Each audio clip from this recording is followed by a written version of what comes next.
2 या 3 सलाह को युक्तियुक्तकरण कर रहे हैं, लेकिन बस्तर और सरगुजा जो टॉप के जिले थे वहां पर सबसे ज्यादा शिक्षकों के विरोध में है, शिक्षकों के विरोध में है। तकरीबन 57,000 पद शिक्षकों के खाली पड़े हुए हैं, उसको भरना छोड़कर आज युक्तियुक्तकरण करके 10,000 के आसपास शिक्षकों के पद को समाप्त करने की ये लोग साजिश रख रहे हैं। इनका सिर्फ एकमात्र उद्देश्य है इस प्रकार से शिक्षा का मापदंड खत्म किया जाए, जैसे कि आत्मानंद स्कूलों के साथ इन्होंने किया। एक साजिश के तहत ये लोग शिक्षकों का अपमान कर रहे हैं, शिक्षा की नीति को ध्वस्त कर रहे हैं, ताकि निजी स्कूलों की संख्या बढ़ती जाए, शिक्षा माफियाओं का बोलबाला होता जाए। यह इनकी एक रणनीति है। शाला को करेंगे बंद, मधुशाला खोलेंगे, शिक्षा की मंदी करेंगे बंद, मैखाने खोलेंगे, अमल करने नहीं देंगे। जय हिंद, जय छत्तीसगढ़।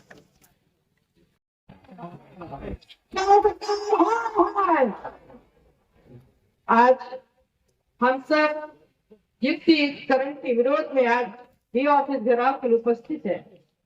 मंच में आसीन हमारे आदरणीय विधायक प्रत्याशी गिरीश देवांगन जी, आसिफ अली जी, सूर्यकांत तिवारी जी, साथ में पूर्व विधायक आदरणीय भुवनेश्वर बघेल जी, आदरणीय श्री कृष्ण जी महिला अध्यक्ष माया शर्मा जी, और यहाँ पे नेता वर्ग के अध्यक्ष आदरणीय खंडेलवाल जी, साथ में यहाँ पे हमारे प्रभारी के रूप में आदरणीय उपस्थित है। और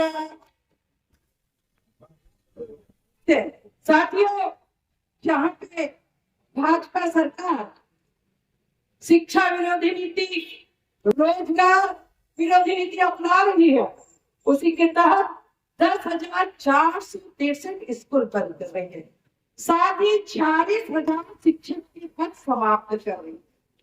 शिक्षा विरोधी नीति है, रोजगार विरोधी नीति है। सरकार ने कहा था कि जब हम भाजपा के शिक्षा मंत्री ने कहा था कि 32,000 शिक्षकों की भर्ती करेंगे, जहाँ पे छत्तीसगढ़ में 58,000 पद रिक्त है शिक्षक के। साथियों, मंच पर उपस्थित बहुत ही सम्मानित हमारे छत्तीसगढ़ के पूर्व मंत्री जी, बहुत ही सम्मानित जिला कांग्रेस कमेटी के अध्यक्ष भाई भागवत साहू जी, बहुत ही सम्मानित पूर्व खंड में खनिज विकास निगम के अध्यक्ष आदरणीय गुप्तोदेव सोलंकी जी, भाई मेहुल मानव, सबको मालूम है भारतीय जनता पार्टी की सरकार जिस दिन से बनी है उस दिन से वादा खिलाफी पे उतारू है। युक्तियुक्तकरण के तहत स्कूलों को बंद करने का काम भारतीय जनता पार्टी की सरकार कर रही है।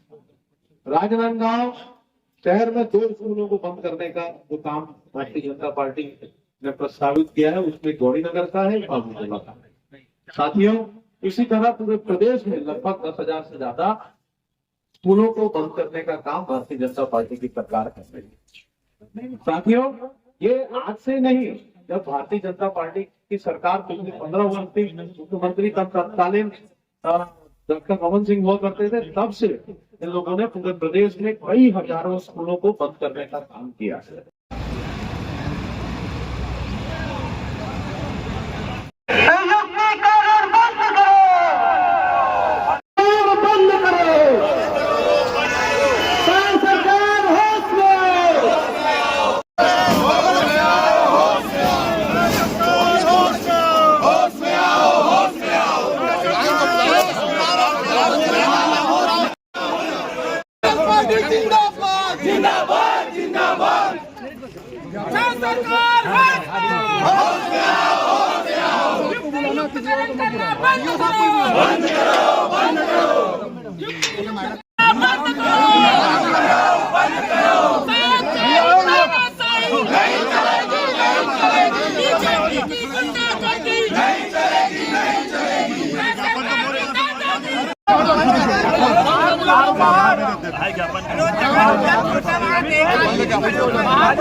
शिक्षकों का और उसमें आपने आपके द्वारा यहाँ पे ब्लॉकों की जो संख्या है स्कूलों की, उसमें आपने मर्ज तो कर दिया। क्या एक एचएम में एक टीचर ही पढ़ा पाएंगे?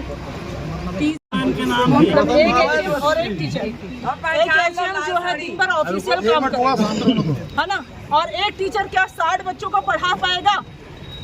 ये बात पूछना चाहते हैं। एक टीचर 6 पीरियड कैसे कैसे? और वो टीचर अगर एब्सेंट रहेगा तब कैसी चलेगी क्लासेस, ये भी बताइए।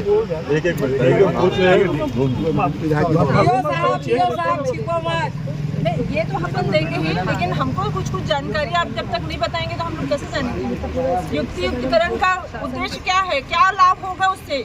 बच्चों को लाभ होगा, शिक्षकों को लाभ होगा, जनता को लाभ होगा? क्या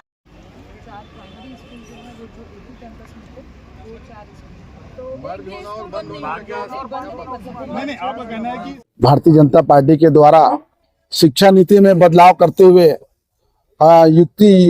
युक्तिकरण के नाम पे आज बड़े पैमाने पे शिक्षकों को इधर से उधर किए जा रहे हैं और उसमें कोई मापदंड नहीं है, कौन जूनियर है कौन सीनियर है। आज जूनियर से जो शिक्षक हैं उनको काउंसलिंग के माध्यम से स्थानीय नई जगह में स्थानीय नजदीक जगह पे उनको पदस्थापना कर रहे हैं और जो सीनियर जो शिक्षक हैं उनको लंबे दूरी पे दूसरे जिले पे भेजे जा रहे हैं और युक्तिकरण के नाम पे आज बहुत से स्कूल मर्ज किए जा रहे हैं, जिससे शिक्षा के स्तर जो है गिरने की स्थिति में आ चुके हैं। इसको लेकर प्रदेश कांग्रेस कमेटी पूरे छत्तीसगढ़ में भारतीय जनता पार्टी के द्वारा नई शिक्षा नीति का हम लोग विरोध करते हैं और युक्तिकरण के नाम से जिस तरह भर्राशाही कर रहे हैं, आज शिक्षकों को आज परेशान कर रहे हैं। उनके साथ साथ आज बीएड और डीएड के जो विद्यार्थी बड़ी संख्या में हमारे छत्तीसगढ़ में अपनी नई पदस्थापना नए नौकरी के लिए बाहर जोड़ रहे हैं, ऐसी बेरोजगारों को रोजगार से वंचित किए जा रहे हैं। आज क्या परिस्थिति आ गई कि भारतीय जनता पार्टी को युक्तिकरण के माध्यम से आज परिवर्तन कर शालाओं में इधर से उधर कर रहे हैं। कई प्रधान पाठक के पद खाली हो रहे हैं, जहां पे एक कैंपन में अगर 3 स्कूल है, प्राइमरी मिडिल और हाई स्कूल, तो वहां पे मिडिल और प्राइमरी स्कूल का प्रधान पाठक के पद जो है समाप्त किए जा रहे हैं। इस तरह शिक्षा नीति बदलाव कर छत्तीसगढ़ में शिक्षा के स्तर को गिराने के जो काम कर रहे हैं, उसको लेके आज हम लोगों ने ब्लॉक शिक्षा अधिकारी का, ब्लॉक कार्यालय का, शिक्षा विभाग का हम लोग घेराव करने का निर्णय लिया। प्रदेश अध्यक्ष आदरणीय दीपक बैज के आदेशानुसार जिला स्तरीय शहर कांग्रेस और जिला कांग्रेस कमेटी के द्वारा आज बीओ ऑफिस का घेराव किया जा रहा है। मुख्य कारण भाजपा सरकार की शिक्षा विरोधी नीति से, रोजगार विरोधी नीति से, जो सिर्फ शिक्षा को खत्म करने के लिए, रोजगार को खत्म करने के लिए मुहिम चला रही है। बहुत ही साजिश की तरह कहा जाए कि वो युक्तिकरण पैटर्न लाके शिक्षा का मंदिर है, स्कूल है। करीब 10,463 स्कूल को बंद कर रहे हैं, करीब 46,000 शिक्षक पद को खत्म कर रहे हैं, जबकि छत्तीसगढ़ में 58,000 शिक्षक पद की रिक्ति थी। शिक्षा मंत्री जी थे, उन्होंने घोषणा की थी कि 32,000 शिक्षकों की भर्ती होगी। भर्ती तो करना दूर, लेकिन जो शिक्षक है उनके भी पद खत्म किए जा रहे हैं। जहाँ कांग्रेस की सरकार IIM और IIT खोलकर जहां के युवाओं को रोजगार देने का काम की, शिक्षा देने के काम की, युवाओं के भविष्य के सोचने का काम की, वहीं जो है भाजपा सरकार, विष्णुदेव सरकार, राज्य की शिक्षा स्तर की घटिया नीति के कारण, घटिया तरीके के कारण शिक्षा खत्म करने की कोशिश की जा रही है, रोजगार की। और साथ ही साथ मध्याह्न भोजन से जुड़े हुए स्वीपर जो है, साथ ही जो वहाँ पे भृत्य है, सबके रोजगार आज खतरे पे है। हमारी महिला समूह के बहनें के सामने आज रोजगार की मुसीबत आ रही है। तो जिस प्रकार युक्तिकरण करके जिस प्रकार लोगों को बेरोजगार किया जा रहा है, साथ ही रोजगार को खत्म करने की नीति अपनाई जा रही है, साथ ही शिक्षा को खत्म करने की जा रही है, इसका कांग्रेस सरकार लगातार विरोध किया जाएगा और करते रहेंगे। हम इसके पहले प्रेस वार्ता लिया गया था और अब घेराव किया जा रहा है और ब्लॉक स्तर पे भी इसकी कार्रवाई की जाएगी और इसको रोका जाएगा।